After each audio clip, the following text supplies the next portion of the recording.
ও বউ, আজ দুপুরে একটু খিচুড়ি রান্না করো না গো। কেমন ঠান্ডা পড়েছে দেখেছো?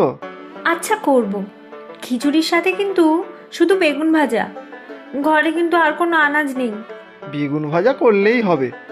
আমি আসার সময় দেখি দুটো ডিম পেলে নিয়ে আসবো। ডিম ভাজা দিয়ে খিচুড়ি, পুরো জমে ক্ষীর। তুমি তাড়াতাড়ি যাও কাজে। গল্প করে সময় নষ্ট করলে আবার মহাজনের কাছে কথা শুনবে। ওসব আমার গা শোয়া হয়ে গিয়েছে, কম তো আর খাটায় না।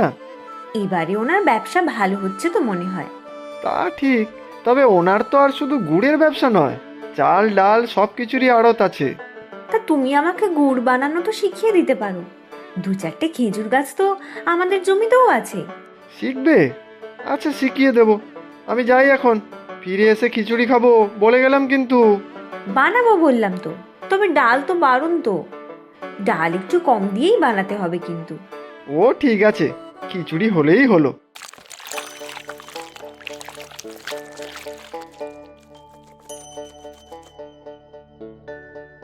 কি গো মিতু, আজ এই ঠান্ডার মধ্যে এত কাপড় নিয়ে এসেছো? ঠান্ডায় হাত তো জমে যাবে। আরে না না, আমারও তো ঠান্ডা লাগে না।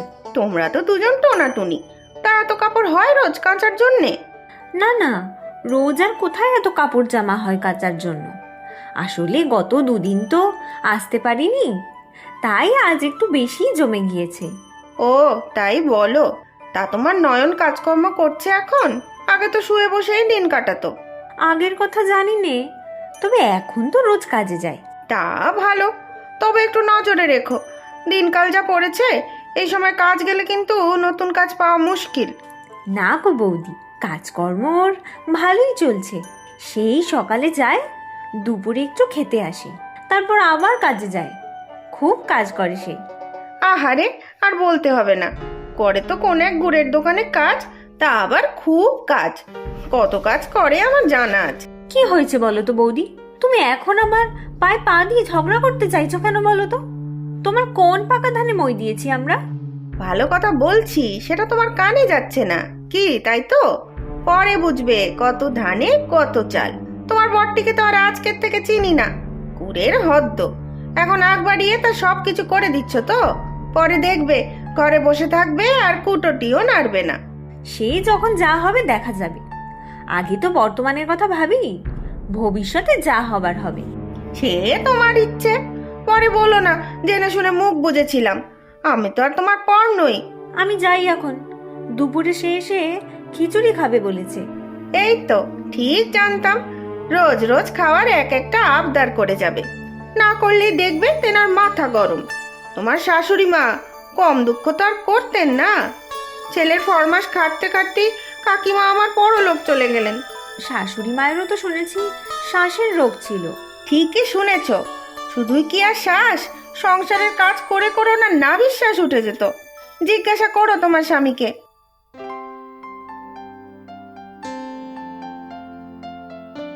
আহ, কি দারুণ গন্ধ বার হচ্ছে। গোবিন্দভোগ চালের খিচুড়ি? গোবিন্দভোগ চাল কোথায় পাবো? বাড়িতে যে চাল ছিল তাই বসিয়েছি। সে যে চালই হোক না কেন, তোমার হাতে পড়লে রান্নার স্বাদই আলাদা হয়ে যায়। তোমার জবাব নেই গো মিতু। তোমার মা মারা গিয়েছিল কিভাবে গো? মা? কেন বলো তো? সে আছে এক কারণ। তোমাকে যা জিজ্ঞাসা করলাম তার জবাব দাও তো। সে তো প্রায় 5-6 বছর হলো। মায়ের শ্বাসের অসুবিধা ছিল। সারা দিন সংসারের জন্য কাজ করতেই বুঝি? তা ঠিক নয়, আবার ঠিকও। বাবা তো আমার অনেক ছোটবেলায় মারা গেলেন। মা একার হাতেই সব করতো আমাদের দুজনের সংসারে। আমাকে কিছুই করতে দিতে চাইতো না। কাজের চাপেই তাহলে তোমার মা মারা গিয়েছিলেন? ওই না তো, কে বললো তোমাকে? কে বললো সেটা আসল কথা নয়, কথাটা সত্যি কি না বলো তো আগে। এমন তো আমি আগে কখনো ভাবিইনি।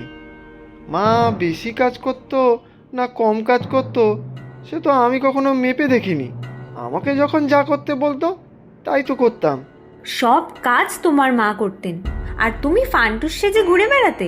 তোমার জন্যই খেটে খেটে তোমার মা অকালে মারা গিয়েছেন। এই না, এমন কথা বলো না গো। মাই তো আমার সব ছিল। কত ভালোবাসতো মা আমাকে। হ্যাঁ, সেটাই তো। তোমাকে যারা ভালোবাসে তাদের সুযোগ নাও তুমি। আমি ঠিক বুঝেছি। এই মিতু, তোমার কি হয়েছে বলো তো? নিশ্চয়ই কেউ তোমাকে ভাঙচি দিয়েছে। শোনো না, সত্যি বলছি, আমি আগে কখনো বুঝিনি সংসারের কাজ করতে মারও এত কষ্ট হতো। সব সময় হাসি মুখে সব করে দিত আমার, ঠিক এখন যেমন তুমি করো। করতাম, কিন্তু আজ থেকে আর করব না। ঠিক বলেছ, আমারই দোষ, আমি বুঝতেই পারিনি, না হলে আমিও মার হাতে হাতে সব কাজ করে দিতাম। দেখো, তোমারও সব করে দেব। এমি তু, শুনছো শুনছো আমার কথা? কত কি করবে তা আমার জানা আছে। সকালে উঠেই তো মহাজনের ওখানে কাজে ছোট, কখন কি করবে শুনি। আমি চেষ্টা করব। দেখো মিতু, তবে তোমাকে কে ভাঙচি দিয়েছে বলো দেখি? আমার নামে নিশ্চয়ই বাজে কথা বলেছে। সে সব তোমার জেনে কাজ নেই, হাত পা ধুয়ে এসে খেতে বসো। আহা, খিচুড়িটা দারুণ হয়েছে, এর সাথে যদি 2 চামচ ঘি পড়তো। দোকান থেকে নিয়ে এলেই তো পারতে। তাই তো, ভারী ভুল হয়ে গেছে। খিচুড়ি খাবো তা তো আগে থেকেই জানতাম। ধুর, কিছুই যেন মনে থাকে না আমার। ভুলেই যখন গেছো, কিছু তো আর করার নেই, এখন খাও। বেগুন ভাজাটাও ভালোই হয়েছে, তবে যদি একটু বেগুনি হতো, বেসন দিয়ে মচমচে ভাজা, আহ, দারুণ হতো। তোমার এত ফাইফরমাস খাটতে পারবো না আমি, যা করে দিয়েছি তাই খাও। এই করে করেই তো তোমার মা মারা গেল। ঠিক আছে ঠিক আছে, খাচ্ছি খাচ্ছি, ভালোই হয়েছে বেগুন ভাজা, এই দিয়েই খেয়ে নেব। এই নাও, তোমার জন্য চা করেছি। আমার জন্য চা তুমি বানালে? হ্যাঁ, বানালাম। তুমি তো সারাদিন কত কাজ করো, আমি না হয় এইটুকু করলাম। তুমি জানো চা করতে? ওই আর কি, মা যখন চা করতো, রান্না করতো, তখন আমি সামনে বসে থাকতাম, কত গল্প করতো। বসে থাকতে থাকতে দেখতে দেখতে সব শিখে গেছি। সামনে বসে থাকতে আর এটা দেখতে পাওনি যে তোমার মায়ের শ্বাসের কষ্ট, রান্না করতে কষ্ট হয়? দেখেছি তো, কিন্তু মাকে জিজ্ঞাসা করলেই বলতো যে ও কিছু না, ঠিক হয়ে যাবে। আর তুমিও সেটা শুনে মেনে নিতে, আবার ড্যাং ড্যাং করে নানা ফরমাইশ অর্ডার দিতে। কি জানি, ভুল হয়ে গেছে বোধহয়, বুঝতেই পারতাম না তখন। যাও, পুকুরে স্নান করে এসো, আমি রান্না বসাই। আজ দুপুরে একটু ঝালঝাল করে ডিম কষা করবে মিতু? যা ঠান্ডা পড়েছে, ভাত আর ডিম কষা। তাড়াতাড়ি স্নান করে যাও, কাজে যাও। গুড় বানাতে শেখানোর কথা বলেছিলাম, সেটা তো ভুলে গেছো, শুধু এটা ওটা খাবার চিন্তা, স্বার্থপর।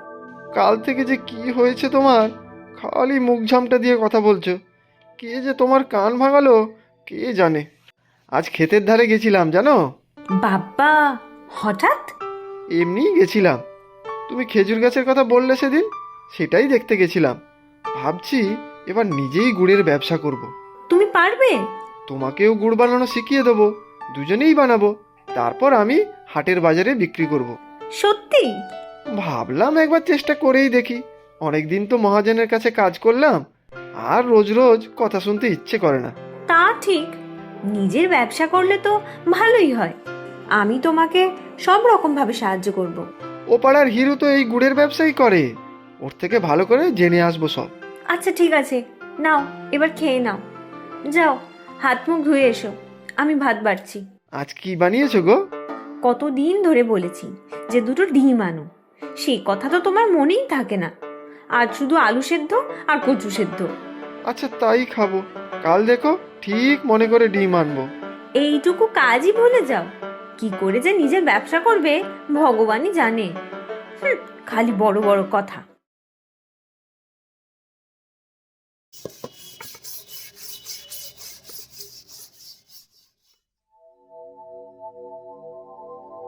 আরে মিতু যে, আজ এত বেলা করে পুকুরে এলে? ও কাজে যায়নি আজ, তাই দেরি করেই এলাম। বলেছিলাম না, যা করে হতো তোমার বর, বেশি দিন কাজকর্ম করবে না, এবারে পায়ের ওপর পা তুলে ঘরে শুয়ে থাকবে। না না, আজ ওর ছুটির দিন, তাই বাড়িতে আছে। ছুটি? করে মহাজনের কাছে কাজ, তাতে আবার ছুটিও পায় নাকি? মোটেও ভালো লোক না ওই মহাজন, আমি খুব জানি। সত্যি গো, খুব কথা শোনায় ওকে, তাই তো ও ঠিক করেছে নিজের ব্যবসা করবে, গুড়ের ব্যবসা। হাসালে মিতু, নয়ন করবে ব্যবসা, তাহলেই হয়েছে। এসব হচ্ছে কাজ না করার ফিকির। মহাজন নিশ্চয়ই খুব খাটাচ্ছে, তাই ব্যবসা করার নাম করে কাজটা ছেড়ে দেবে, তারপর ঘরে বসে তোমার উপর হুকুম চালাবে। নয়নের মা কি আর কম দুঃখ করতো? কিন্তু ও যে বলল ও পাড়ার হিরুর থেকে সব জেনে আসবে, আমিও তো গুড় বানানো শিখতে চাই। তুমি পিছনে পড়ে থাকলে তাও কাজের কাজ হতে পারে কিছু। আচ্ছা, হিরুর সাথে আমি কথা বলে রাখবো না হয়। নয়নের মা খালি দুঃখ করতো যে ছেলেটা কিচ্ছু করে না বলে। এবার মনে হয় তোমারও কপাল পুড়লো। আমার শাশুড়ি বুঝি তোমার কাছে সব গল্প করতো? নয়তো কি, নয়নের মা আমার সম্পর্কে কাকিমা হতো, বুঝলে? সুখ দুঃখে সব কথাই হতো। এই যে তুমি জল নিতে এসেছো, বাড়ি ফিরে দেখবে নয়না কোনো ঘুমোচ্ছে। সারা দিন খেটে মরবে তুমি, আর ব্যবসা করলে তো কথাই নেই। কাজ করবে তুমি, আর নয়ন গায়ে হাওয়া লাগিয়ে বেড়াবে।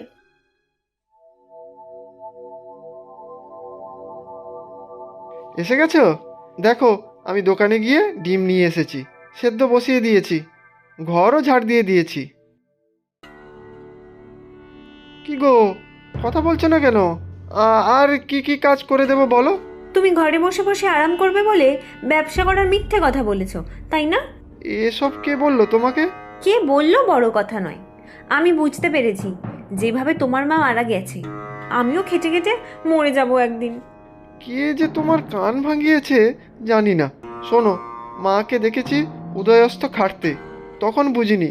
মা চলে যাওয়ার পরে বুঝেছি যে মার কত কষ্ট হতো। তুমিও যাতে কষ্ট না পাও, তোমার হাতে হাতে আমি সব করে দেবো মিতু, সত্যি বলছি। আর ব্যবসা? সেটাও করব, দুজনে মিলে গুড় বানাবো, বিক্রি করব। তোমার পাশে সব সময় আমি আছি। সত্যি বলছো? হ্যাঁ গো, আর বাইরের কারোর কথায় তুমি আমাকে ভুল বোঝো না। যাক, বুদ্ধি হয়েছে নয়নের, দায়িত্ব নিতে শিখেছে। দুটিতে সুখে থাক, ভালো থাক। নয়নের মা, তুমি তো আর দেখে যেতে পারলে না। তোমার বৌমা ভারী ভালো। যেখানেই থাকো আশীর্বাদ করো ওরা যেন ভালো থাকে।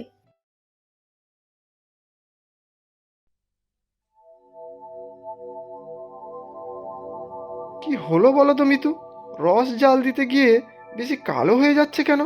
এইরকম গুড় তো কেউ কিনবে না, কি হবে বলো তো?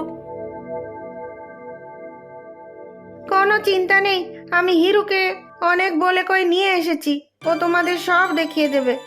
ও মা, বৌদি তুমি তুমি হিরুদাকে নিয়ে এসেছো আমাদের ব্যবসাতে সাহায্য করার জন্য? হ্যাঁ তো, আমি চাই তোমরা দুজনে খুব ভালোভাবে থাকো।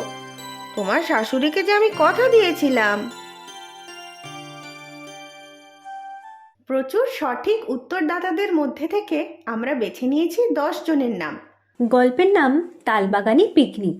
নামগুলি হলো ঈশান সরকার, কলমচৌড়া, ত্রিপুরা থেকে; ত্রয়সী মিত্র, বরিশাল, বাংলাদেশ থেকে; সবিতা রাউত, পশ্চিম মেদিনীপুর, পশ্চিমবঙ্গ থেকে; শিবম ভক্ত, রাধানগর থেকে; নাবিলা আক্তার, দিনাজপুর, বাংলাদেশ থেকে; চিরঞ্জিত দেবনাথ, তেলিয়ামুড়া, ত্রিপুরা থেকে; সুমনা বিশ্বাস, কৃষ্ণনগর, নদিয়া, পশ্চিমবঙ্গ থেকে; সমৃদ্ধি দাস, রামরাজাতলা, হাওড়া, পশ্চিমবঙ্গ থেকে; ফাইজা ইসলাম, ঢাকা, বাংলাদেশ থেকে; হামিদা, সাজিদা, রঘুনাথপুর, মুর্শিদাবাদ থেকে।